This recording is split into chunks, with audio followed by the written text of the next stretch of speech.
All right, guys, we're just going to do a few problems in the next section. All right, continue with our factoring. So number 7, call it number 1, call it whatever you want. That's just the next problem we're going to do. X to the 4th minus 2x squared minus 8. All right, first thing that jumps out is we're not dealing with an x squared anymore. We're dealing with a higher power, x to the 4th. Doesn't make it any different. So what we're going to do in our heads, I'm going to consider this x squared minus 2x minus 8. All right, I'm going to change that to the 4th and to the 2nd to x squared minus 2x minus 8. All right, so this one isn't going to be bad. An x, last term's negative, so it's a plus minus. I need two numbers that multiply to give me 8. And since my signs are different, subtract to give me 2. So either going to be 4 minus 2 or 2 minus 4, because 2 times 4 is 8. 4 minus 2 is my 2, and I'm going to pick 2 minus 4. All right. So I have x plus 2x minus 4 if I factor this problem. Now, what we're going to do is I'm going to erase this, and it's the same idea. Instead of an x squared, I have an x to the 4th. Instead of an x, I have an x squared. So all I'm going to do is I'm going to put an x squared in the front of both, plus 2 minus 4. And that's my answer. If it's an x to the 4th, something x squared in the number, it's the same idea, but just put an x squared in the front. All right, so for number 8, x to the 4th minus 3x squared minus 10. All right, same idea. X squared. Last term's negative, it's a plus minus. Multiply to give me 10, subtract to give me 3. Use either 5 minus 2 or 2 minus 5. Since I want a negative 3 is 2 minus 5. And we're done.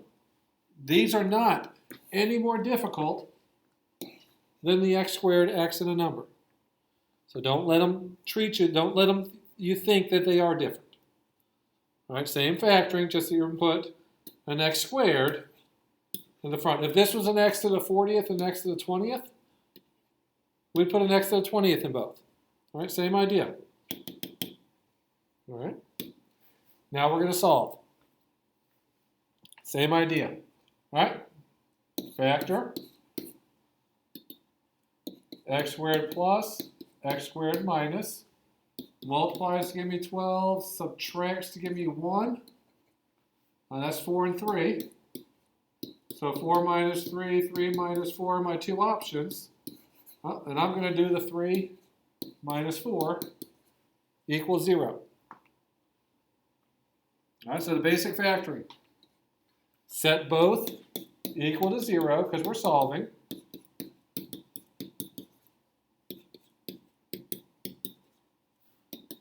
I'm going to subtract the 3. I'm going to plus or minus square root. Square root of negative 3, I'm going to take out that negative as an I. Square root of 3. There's two of my answers. Then I'm going to go x squared equals 4. Square root plus or minus square root. I get plus or minus 2. So I'm going to factor that like we know how. Then set each parentheses equal to 0 and solve. This one, x squared minus 4, you could have factored into x plus 2, x minus 2 and solved also, but no need. As I do these, if I'm going fast, pause it every once in a while. All right, x to the 4th plus 11x squared plus 18 equals 0. Still, basic factoring. X squared, last term's positive, use the sign in the middle, so it's a plus plus. Multiplies to give me 18, since my signs are the same, add to give me 11. That's positive 9 and positive 2. X squared plus 9, x squared plus 2 equals 0. Set them both equal to 0. Move the number over. Square root plus or minus square root. So x equals plus or minus, square root of 9 is 3, square root of a negative is an I. And then just take out that negative. 4 answers right there. This number, x to the 4th, tells me how many answers we're looking for. We're not always going to get that, but that's what we look for. All right, do a couple more. All right, x to the 3rd minus 6x squared plus 6x equals 0. All right, they all have an x in them.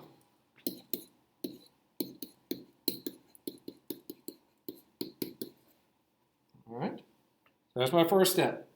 This next step is I need to work with this. Nothing factors. It doesn't factor. So what I'm going to do, I'm going to complete the square. If you wanted, you could use the quadratic formula. But I'm going to do this to get a little practice. All right, so I put my parentheses squared. Half of negative 6 is a negative 3. I square the 3. I put a 9 on both sides and do that math. Next, I'm going to square root and plus or minus square root.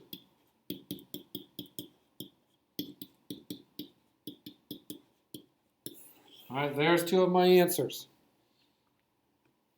Now I'm going to bring this down and set this equal to 0 also. And together, those are my three answers. These two answers come from here. This answer comes from there. So three answers. So if it doesn't factor, because nothing multiplies to give me 6 and adds to give me 6. 1 and 6, 3 and 2, nope, don't work. All right, so quadratic formula is an option. And completing the square. All right, this one looks a little tough, but it's not that bad. 4 terms. We're going to group by 2's. I'm going to take a 3x squared out, leaving behind an x plus 4. I'm going to take out a negative 3 so I get that same x plus 4 left over. 3x squared minus 3, x plus 4 equals 0. All right, we're going to do this one differently in a second. So 3x squared minus 3 equals 0, x plus 4 equals 0. So I get my negative 4, that's the easy one. Now here I'm going to solve.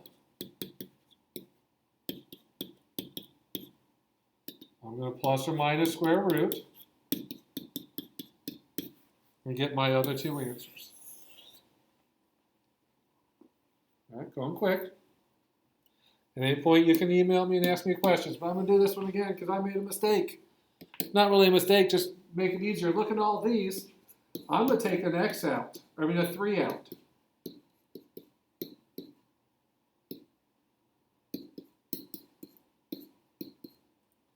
All right. Doing that, which I don't have to worry about it anymore because it doesn't have an x in it, makes it a little bit easier when I group by 2's.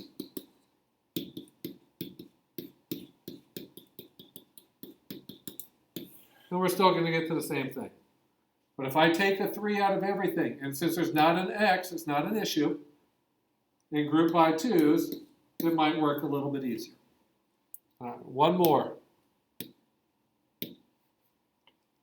All righty. I'm going to move it all to one side. And that looks completely ugly. But what I'm going to do next is I can take a 3x out of all of them.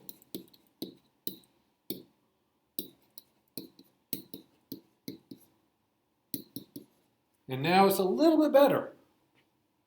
This, because it's an x on the outside, is going to give me one answer of 0. There's one of them. This one, my signs are a plus minus. Now this is going to be a positive number. I made a mistake here. Multiply to give me 100. And now go back, since I made that mistake and corrected, it's a plus. Let me start that over again. Because my last term's positive, use the sign in the middle. So this is going to be a minus minus. Multiplies to give me 100. Adds to give me 20 since my signs are the same. And I'm going to go 10 and 10.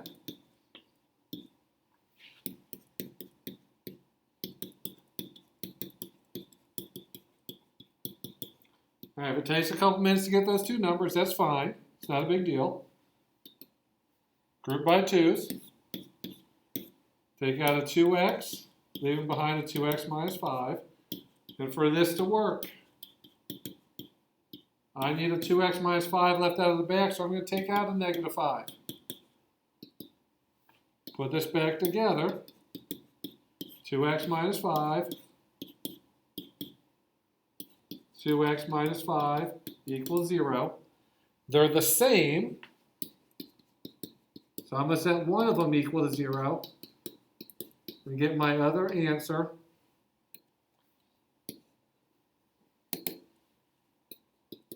To be 5/2. So my two answers are 0 and 5/2. So it's all about the factoring. We factor as much as we can and get to here. Once we get to here, if you want to use the quadratic formula, we'd still get 5/2. If you wanted to complete the square, we'd still get 5/2. But once we get it to an x squared, like we did here and we did here, you just use whatever method you can to solve. All right, that's the end of this. We'll do the first part of this lesson in our next class.